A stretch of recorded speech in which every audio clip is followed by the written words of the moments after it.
आदाब नाजरीन, खाकसार रहीम अहमद खान इस्तकबाल करता हूँ आपका तस्नीम टीवी पर। राजस्थान के कोटा में कर्नाटका के तालीमी इदारों में हिजाब पर पाबंदी के खिलाफ एहतजाज करने वाले तलबा के साथ इजहार यकजहती के लिए एक इत्तेहाद मार्च पॉपुलर फ्रंट ऑफ इंडिया निकाल रही है। उनका मकसद महज इतना है कि तालिबात के साथ उनके एहतजाज में शामिल हो और इस बात को जाहिर किया जाए कि पीएफआई भी उनके साथ खड़ी है। उड्डूपी की मुस्कान जब अपनी ज़बान से नाराए तकबीर बुलंद कर रही थी तब वो बेशक अकेली थी, लेकिन अब तमाम अक़लियती तंजीमें आज उनके साथ खड़ी है। वज़ीर आला अशोक गहलोत ने पीएफआई को रियासत में मार्च करने की इजाज़त दे दी है। बीजेपी ने पीएफआई को मार्च निकालने की इजाज़त देने पर राजस्थान में कांग्रेस के ज़ेर इक़्तिदार हुकूमत पर तनकीद की और कहा कि पार्टी नामज़द बुनियाद परस्त नफरत अंगेज ग्रुप को कानूनी हैसियत दे रही है। लेकिन तनकीद करने वालों के मुंह से उन सैकड़ों नौजवानों के लिए कुछ भी नहीं निकला जब मुस्कान सैकड़ों की भीड़ में आगे चल रही थी और बाकी सभी उसके पीछे पड़े हुए थे और उसे डराने की कोशिश कर रहे थे।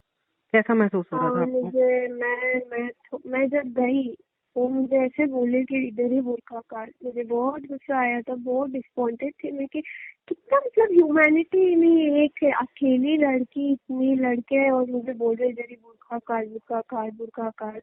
फिर मैं अंदर गई। फिर मैं जब आ रही थी तो मैं सोची कि मैं चुपचाप चले जाऊंगी, कुछ मतलब ऐसे नहीं क्रिएट करूंगी, चुप चले जाऊंगी। सब अनएक्सपेक्टेड था।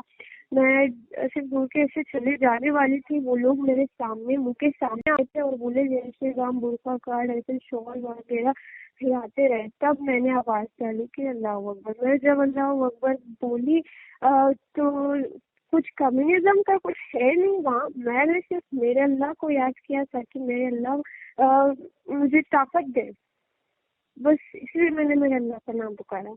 हाँ, मुझे पढ़ने नहीं दिया जरा। मेरा मंडे को एग्जाम है, पोस्टपोन हो गया है सिर्फ मेरी वजह से। नाजरीन, पीएफआई के खिलाफ हमेशा से ही बीजेपी के बोल कुछ तीखे ही रहे हैं। कई दफ़ा अलग अलग मौके पर बिना कोर्ट के फैसले के पीएफआई को एक ऐसी तंजीम ठहराया गया जो मुल्क के खिलाफ काम कर रही है। हालांकि ऐसा अभी तक देखने को नहीं मिला है। भले ही पीएफआई के मुखालिफिन उसे एक दहशतगर्द तंजीम कहे, लेकिन इसके सबूत उनके पास नहीं है। इस मौके पर बताना चाहूँगा आखिर पीएफआई क्या है और इसका वजूद कैसे और क्यों कर अमल में आया। नाजरीन, पीएफआई यानी पॉपुलर फ्रंट ऑफ इंडिया एक इस्लामिक तंजीम है जो मुसलमानों के खिलाफ होने वाले जुल्म और सितम के खिलाफ आवाज़ उठाने के मामले में अव्वल दर्जा हासिल करती है। मुल्क भर के 22 स्टेट में यह तंजीम काम कर रही है। वक्तन फ़वक्तन इस तंजीम पर इल्ज़ाम भी लगाए जाते रहे हैं कि यह तंजीम तशद्दुद की वजह अक्सर बनती है। नाजरीन, मुल्जिम और मुजरिम में वैसा ही फ़र्क है जैसे आरोपी और अपराधी में फ़र्क होता है। इल्ज़ाम लगाना अलग बात है और इल्ज़ाम का साबित हो जाना अलग बात है। हिजाब तनाज़ा के पीछे भी पीएफआई का हाथ बताया जा रहा है। क्या अपनी कौम और उम्मत के लिए आवाज़ बुलंद करने वाली ये तंजीम अपनी ही कौम को मुसीबत में डालना चाहेगी? और वक्त भी ऐसा कि मुल्क भर में चुनाव का माहौल है। BJP Uttar Pradesh Twitter handle की एक लाइन मेरे जहन में इस वक्त आई है। लिखा है कि इस बार चुनाव हिजाब वर्सेस घूंघट है। अंदाज़ा आसानी के साथ लगाया जा सकता है कि हिजाब तनाज़ा की शुरुआत किसने और किस मौके को भुनाने के लिए की होगी। बात अगर ट्विटर हैंडल की हो रही है तो बताना चाहता हूं कि ट्विटर जो तशद्दुद को हरगिज पसंद नहीं करता, उसने पीएफआई के पेज को ब्लू टिक दिया हुआ है। हाँ कर दो बैन हमें, मजाक है क्या? हाँ कर दो बैन हमें, मजाक है क्या? अंदर आने से पहले देखो हमने एक कसम है खाई। अंदर आने से पहले देखो हमने एक कसम है खाई। कभी पीछे ना हटेंगे जब तक ना अपनी जान जाए। अंदर आने से पहले देखो हमने एक कसम है खाई। पीठ पीछे नहीं, ना ही डर के भाग के जाने वाले। गोली भी खाना हो तो सीना तान के आगे आने वाले।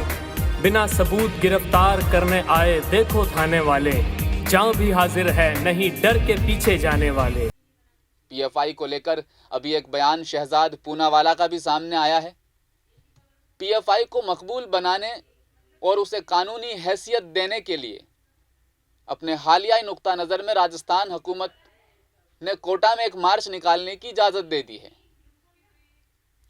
जहां उसके हजारों कारकुनान और ओहदेदार सड़कों पर आने की इजाज़त मांग रहे थे। उन्हें इजाज़त मिल चुकी है।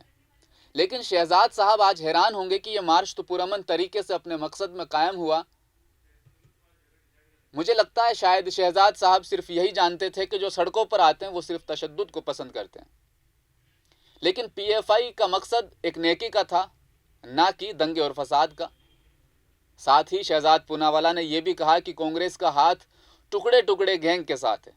शहजाद को इत्तेहाद मार्च यानी एकता मार्च में न जाने कैसे टुकड़े टुकड़े गैंग दिखाई दे गई। जो तंजीम इत्तेहाद की बात कर रही है वो टुकड़े टुकड़े गैंग कैसे हो सकती है। खैर, सियासत है तो तंज चलते ही रहेंगे। इसी बीच आज कोटा में पॉपुलर फ्रंट ऑफ इंडिया के कारकुनान ने तंजीम की यौम तासीस पर कोटा के नयापुरा स्टेडियम तक एक मार्च किया। पीएफआई का कहना है कि उनके एहतजाज का मकसद साफ है। जिस तरह से हुकूमत कानूनों के जरिए अकलियतों को निशाने पर ले रही है, उसकी मुखालफत के लिए हम ये मार्च निकाल रहे हैं और ये मार्च पुरअमन तरीके पर होगा। साथ ही एक इजलास को इनेकाद भी इस मौका पर किया जा रहा है, जिसमें हिजाब की अहमियत, ज़रूरत और सवाब के ताल्लुक से तकारीरें भी की जा रही है। नीज़ मुल्क में टारगेटिंग की जा रही अकलियतों के खिलाफ ऐसी बयानबाजी भी सामने आ रही है। फिलहाल इतना ही। आप देखते रहिए तस्नीम टीवी। अल्लाह हाफिज़।